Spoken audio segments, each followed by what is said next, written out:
If someone mailed out their life's work, wrote farewell letters, and then vanished without a trace, would you call it an escape or a warning? Because that's exactly what happened to a singer whose voice was almost erased from history. Her name was Connie Converse, and before she disappeared forever, she seemed to know it was coming. Connie wasn't famous when she was alive. There were no headlines, no big interviews, no concert tours. She was a ghost in the machine of the 1950s folk scene, a brilliant artist who never quite found her place. But her songs were different. They didn't try to impress you. They confessed to you. Quiet, intricate melodies, honest, sometimes painfully raw lyrics. It's the kind of music that feels like it was written for just one person, sitting alone in one room, late at night. The sound of a secret being shared. Yet behind that calm, intelligent voice, a quiet fear was growing. Friends later recalled conversations where Connie mentioned something deeply unsettling. She believed she was being followed. Not chased, not overtly threatened, but observed, watched. The way she talked about it wasn't frantic or panicked, and that's what made it so chilling. She spoke about it with a strange sense of resignation, as if it were an undeniable fact of her life. A shadow she couldn't shake. Around the same time this paranoia began to surface, Connie started pulling away from the people closest to her. It wasn't a sudden break. It was a gradual, quiet retreat. She stopped talking about the future. She stopped making plans. It was as if she was slowly detaching herself from the world, piece by piece. And then she started writing letters. These weren't dramatic, tear-stained messages. They weren't apologies or lengthy explanations. They were final. In them, she calmly stated her decision to leave her life behind, to start over, to move on from everything and everyone she knew. There was no forwarding address, no hint of a destination. Just a simple, clean, and absolute goodbye. It was a planned departure from her own existence. Then she did something that, in hindsight, is truly haunting. She meticulously gathered and mailed out the recordings of her music. Think about that for a moment. This wasn't a commercial release. It wasn't a desperate plea for a comeback. It felt more like she was creating a time capsule, ensuring that some proof of her existence would survive her. It was as if she knew, with a terrifying certainty, that she wouldn't be around to protect her own work anymore.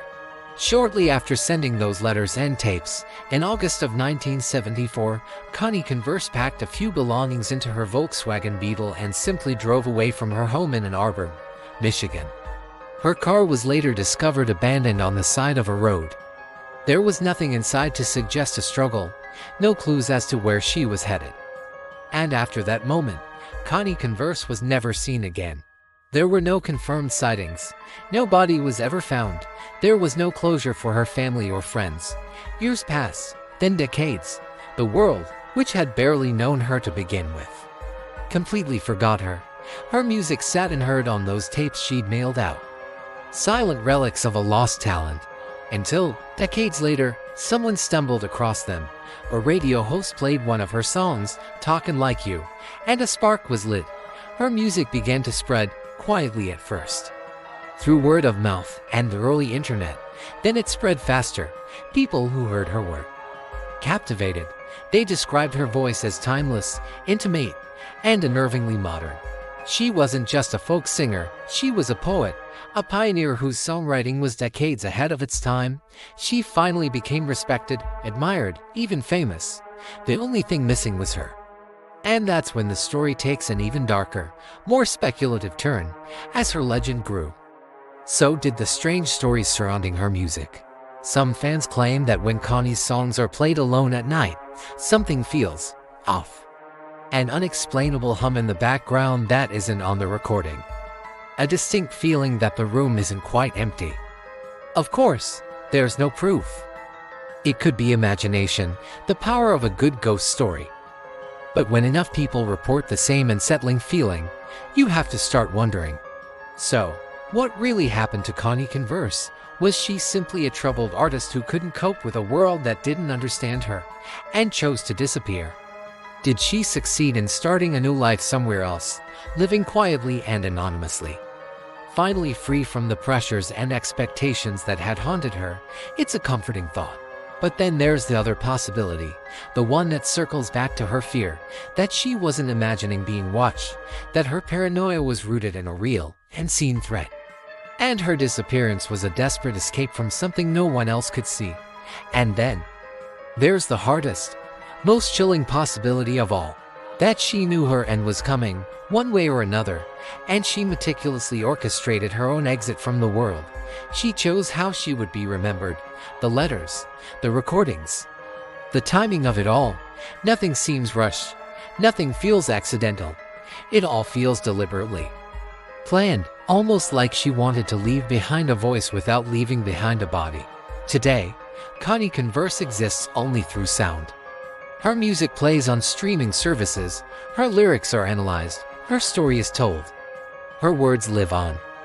But the woman herself, gone. No ending. No answers. Just a profound and echoing silence where a person used to be. So here's the question I leave you with. Did she escape and find the quiet life she always wanted? Or did she vanish for a reason that is far more disturbing than we can even comprehend? The mystery isn't just that she's gone, it's the precision with which she left. It's a story that doesn't just ask for an answer, it asks you to listen closely to the silence she left behind. Some disappearances fade away with time. And some, it seems, never stop watching back. What do you think happened to Connie Converse? Let me know your theories in the comments below. Thanks for watching, and if you're intrigued by mysteries like this, make sure to subscribe for more.